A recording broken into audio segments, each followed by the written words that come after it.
Yamuna Prasad Shastri bridge के, जो कि आपको पता है सिरमौर चौराहे पे बन रखा है। यहाँ सामने पे आपको दिखाई दे रहा है ये आपको पोस्ट ऑफिस रीवा की जो मेन ब्रांच है। और ये जो नीचे का रास्ता आपको दिखाई दे रहा है, ये रोड सीधे यहाँ से निकल जाती है सुभाष चौक के लिए, और फर्दर ये डिवाइड होता है एक नीम चौराहा रोड के लिए और एक जाता है यूनिवर्सिटी रोड के लिए। इसके साथ में ये आपको दिखाई दे रहा है ये आपका रमा गोविंद पैलेस, उसके नीचे आप दिखा रहे हैं ये मेन चौराहे की लाइन। और ये जो रास्ता भी आपको दिखाई दे रहा है ये अमैया होते हुए सीधे आपको ले जाता है अस्पताल चौराहे की ओर।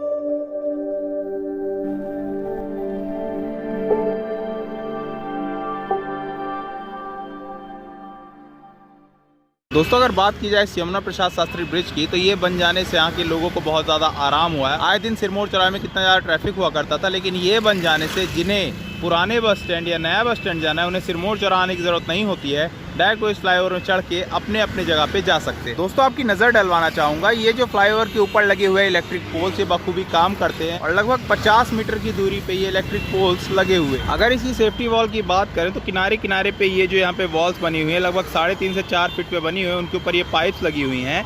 इन वॉल के ऊपर आप देख रहे हैं ये पेंट किया गया है। ये पेंट देखने में जितना खूबसूरत है उसके साथ साथ इसका दूसरा रीज़न ये भी है कि जब यहाँ पे हैवी व्हीकल्स तो इसमें ड्राइवर की हेडलाइट पड़ेगी और इससे रिफ्लेक्शन होगा, तो इससे ड्राइवर का कंसंट्रेशन और ज़्यादा मजबूत होगा और वो अपनी ड्राइविंग और बेहतर कर पाएगा। तो ये ब्लैक वाली पाइप दिखाई दे रही होगी दोस्तों, ये ऐसी नॉर्मल पाइप नहीं है। इस पाइप के अंदर में से इलेक्ट्रिसिटी वायर्स गई हुई हैं, जो कि आप देख रहे हैं 50-50 मीटर्स में जो ये पोल गड़े हुए हैं वहाँ तक की इलेक्ट्रिसिटी पहुँचाई जा रही है। दोस्तों यूँ तो अगर बात की जाए तो इस ब्रिज में आपको सब कुछ ठीक ठाक ही लग रहा है, लेकिन आपका ध्यान डलवाना चाहूँगा ज़रा इन पोल में देखिए और इन पोल की ओपन वायर कनेक्शन को देखिए। यहाँ पे तो आपको आइसोलेशन दिखाई दे रहा है, लेकिन न्यू बस स्टैंड की तरह यहाँ भी कई ऐसे पोल हैं जहाँ पे ये आइसोलेशन गल चुका है और अगर इन्हें समय रहते सही ना किया गया तो ना चाहते हुए भी ये अनजानी दुर्घटनाओं को आमंत्रित करता है। देखिए कुछ इस तरीके का यहाँ पे आइसोलेशन का हाल है। यहाँ पे आपको साफ साफ तौर पे ओपन वायर कनेक्शन दिख रहा है। कोई गाड़ी आए अगर उसकी बॉडी टच हो जाए या किसी का पैर टच हो जाए तो न जाते हुए भी उसे बहुत बड़ा झटका लग सकता है। और यहीं मैं आपको ऊपर ध्यान डलवाना चाहूंगा, यहाँ अगर देखेंगे तो इसमें आइसोलेशन प्रोवाइड कराया गया है, लेकिन जरा इस टेप को देखिए, एक तो ये ग्रीन वाली खुलती जा रही है और इस ब्लैक वाले को अगर देखा जाए तो ये भी धीरे धीरे इसमें गलन पड़नी शुरू हो गई है।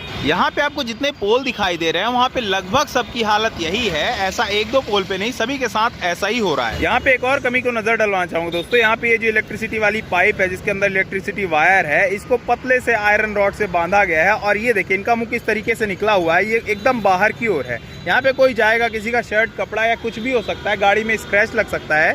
तो अगर अच्छे से काम नहीं हो सकता है तो कम से कम ये टेम्परेरी तौर का काम होने के बाद ही इसे ऐसे अंदर की तरफ मोड़ के रखना चाहिए, ताकि यहाँ से निकलने वाले लोगों को किसी भी किस्म की दिक्कत ना उठानी पड़े। अब आपका ध्यान डलवाना चाहूंगा इस खूबसूरत पिक्चर्स। यहाँ पे गलती हमारी है, इन खूबसूरत तस्वीरों खूबसूरत पेंटिंग को हम अच्छा नहीं रहने दे रहे। ये देखिए यहाँ पे पान गुटखा मसाला थूक के इस पेंटिंग को कितना ज्यादा खराब किया गया है।